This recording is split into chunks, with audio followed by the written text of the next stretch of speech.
स्वागत है आप सभी का अपने इस चैनल पर जहां पर हम बात करते हैं फाइनेंस की, वो भी एकदम आसान और मज़ेदार तरीके से। आज हम बात करेंगे एक ऐसे टॉपिक पर जो बहुत सारे इन्वेस्टर्स के लिए काफ़ी इंपॉर्टेंट होने वाली है। टॉपिक है हमारा एग्जिट लोड। तो दोस्तों, सबसे पहले जानते हैं कि ये एग्जिट लोड होता क्या है। मान के चलिए, आप जब भी किसी म्यूचुअल फंड में इन्वेस्ट करते हैं, चाहे आपका विजन लॉन्ग टर्म का हो चाहे शॉर्ट टर्म का हो, आप किसी भी म्यूचुअल फंड में इन्वेस्ट करते हैं और उस इन्वेस्टेड वैल्यू को एक निश्चित समय से पहले निकालते हैं, यानी एक टाइम पीरियड से पहले आप निकालते हैं जो भी वैल्यू आपने इन्वेस्ट करी है किसी भी म्यूचुअल फंड में। तो उस वैल्यू पर आपको, जो आपकी इन्वेस्टेड वैल्यू है, उस पर एक छोटा चार्ज देना पड़ता है जिसे हम एग्जिट लोड कहते हैं। चार्ज आपको तभी देना पड़ता है जब आप निश्चित समय से पहले उस इन्वेस्टेड वैल्यू को निकालते हैं। अब मान के चलिए 1 लाख रुपए मैंने किसी म्यूचुअल फंड में, या 1 लाख रुपए आपने किसी म्यूचुअल फंड में इन्वेस्ट करे, और टाइम पीरियड आप लेके चल रहे हो उसका कि भाई मेरे को तो वो 2 साल के लिए रोकना है, लेकिन किसी कारणवश आपको वो जो अमाउंट है वो साल भर से पहले ही चाहिए। तो साल भर से पहले अगर आप अपनी टोटल इन्वेस्टेड वैल्यू का 10% हिस्सा निकालते हैं, तो 10% के हिस्सा जो आपने निकाला है उस पर आपको कोई भी एग्जिट लोड नहीं देना पड़ेगा। लेकिन यहीं पर ही अगर आप रेशियो बढ़ाते हैं या 10% से ज़्यादा हिस्सा आप अपनी टोटल इन्वेस्टेड वैल्यू का निकालते हैं 1 साल से पहले, उस पर आपको देना पड़ता है 1% का एग्जिट लोड। अब मान के चलिए 1 लाख का 10% कितना बैठ गया? 10,000 रुपये। 10,000 रुपये मैं साल भर से पहले निकाल रहा हूँ। अब वो साल भर से पहले कभी भी हो सकता है। वो चाहे तो आपका 2.5 महीने हो गया, वो चाहे तो आपका 4 महीने हो गया, आपका 7 महीने हो गया, आपने चाहे वो 300 दिन भी रोक लिया, या आपने 363वें दिन। अगर आपने वो पैसा 10% का हिस्सा उससे ज़्यादा 360 या 363वें दिन भी अगर आप निकाल रहे हो, तो उस पर आपको 1% का एग्जिट लोड देना पड़ेगा। अब 10% से ज़्यादा हिस्सा वो कितना भी हो सकता है आपका। वो चाहे तो आपका 11% हो सकता है, वो चाहे आपका 20% हो सकता है, चाहे आपका 50% हो सकता है, 70%, या पूरी इन्वेस्टेड वैल्यू मतलब पूरा 100% भी हो सकता है।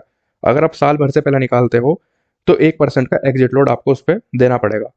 यहीं 1 लाख पे अगर मैं 50% निकाल रहा हूँ, मान लो मैं 50,000 रुपये निकाल रहा हूँ, तो 50,000 पे 1% का एग्जिट लोड देना पड़ेगा। 50,000 पे 1% का एग्जिट लोड कितना बैठ गया? 500 रुपये। कब देना पड़ेगा? जब मैं उसे साल भर से पहले ही निकाल रहा हूँ। लेकिन अगर आप 10% हिस्सा निकाल रहे हो तो 10% पे आपको कोई भी एग्जिट लोड नहीं देना पड़ेगा। अब 10% से ज़्यादा वो आपका 10.1% भी हो सकता है। तो 10.1% हमारी टोटल इन्वेस्टेड वैल्यू कितनी है मान के चले थे हम? 1 लाख रुपए। 1 लाख रुपए का 10.1% हिस्सा कितना बैठेगा? 10,100 रुपये। अब रह गया तो ये 10% से ज़्यादा, तो इस पे भी हमें 1% का एग्जिट लोड देना पड़ेगा। तो इस पे एग्जिट लोड हमारा कितना बैठेगा? 101 रुपये का। अब आपका 11% भी हो सकता है, 50 भी हो सकता है, 70% भी हो सकता है, टोटल इन्वेस्टेड वैल्यू भी हो सकती है। अब बात आती है कि अगर आपने निवेश करा है और हमें एग्जिट लोड भी नहीं देना, एग्जिट लोड से भी हमको बचना है, तो इसका बचने का एक बहुत ही सिंपल सा तरीका है कि मिनिमम एटलीस्ट आप अपनी जो इन्वेस्टेड वैल्यू है उसको कम से कम 1 साल तक तो होल्ड करें। 1 साल से ज़्यादा है तो बढ़िया है, लॉन्ग टर्म में तो आप 5 साल, 10 साल, 20 साल, उस पर तो कंपाउंडिंग की पावर भी देखोगे आप।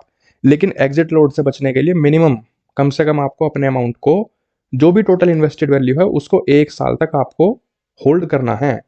1 साल से पहले अगर आपने निकाल लिया, वो भी 10% से ज़्यादा हिस्सा निकाल लिया, उस पर आपको 1% का एग्जिट लोड देना पड़ेगा। अब ज़्यादातर सवाल ये उठते हैं कि एग्जिट लोड क्यों लगाया जाता है और इसका मुख्य उद्देश्य क्या है।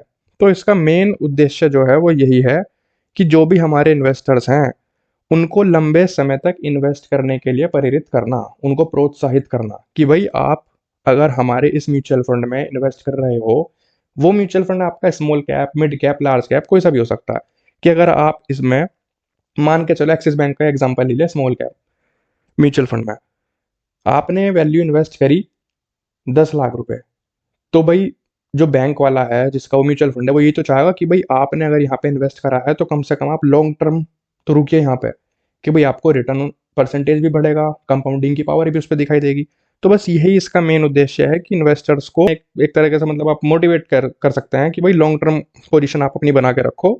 क्यों? ताकि आप एग्जिट लोड से भी बचो और आप रिटर्न परसेंटेज भी आपके जो टोटल इन्वेस्टेड वैल्यू है उस पर लगातार बनती रहे। तो सिंपल तरीका यही है, अगर एग्जिट लोड से बचना है तो भाई 1 साल तक तो मिनिमम कम से कम अपने आप जो इन्वेस्टेड वैल्यू है उसको होल्ड करना ही करना है। और इससे ना सिर्फ आपको एग्जिट लोड से छुटकारा मिलेगा बल्कि आपके निवेश को बढ़ने का पूरा मौका मिलेगा। वही जो मैंने आपको परसेंटेज, आपको रिटर्न ज़्यादा मिलेगा, परसेंटेज मिलेगी, कंपाउंडिंग की पावर अलग से चलेगी पर।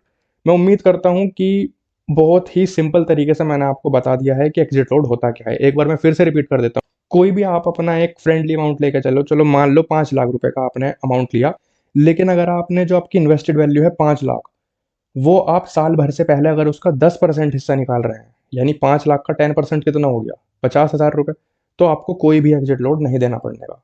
साल भर से पहले अगर आप उसे निकालते हैं, वो कभी भी निकाल सकते हैं आप, 3 महीने, 4 महीने, 6 महीने, 7 महीने, ठीक है, आप समझ गए।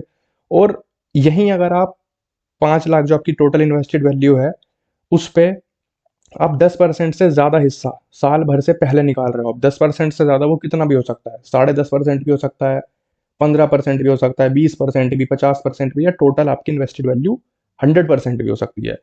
तो उस पर आपको 1% का एग्जिट लोड देना पड़ेगा। मान के चलो मैं 5 लाख मेरा पूरा इन्वेस्टेड वैल्यू है, और उस पर मैं 20% अपना जो अमाउंट है वो निकाल रहा हूँ साल भर से पहले, तो 20% कितना हो गया, 1 लाख रुपया। तो 1 लाख रुपए पे मुझे 1% एग्जिट लोड देना पड़ेगा, जो कि मोटा मोटा मेरा बैठेगा 1,000 रुपये। और अगर मैं उसे साल भर तक होल्ड करता हूँ, मान के चलो मैंने वो 15 महीने तक होल्ड कर लिया, 1.5 साल हो गया, उसे 2 साल हो गया, तो जब भी मैं उसे विड्रॉ करना चाहूंगा मेरे पे कोई भी एग्जिट लोड नहीं लगेगा। ये थी आज की वीडियो। राम राम।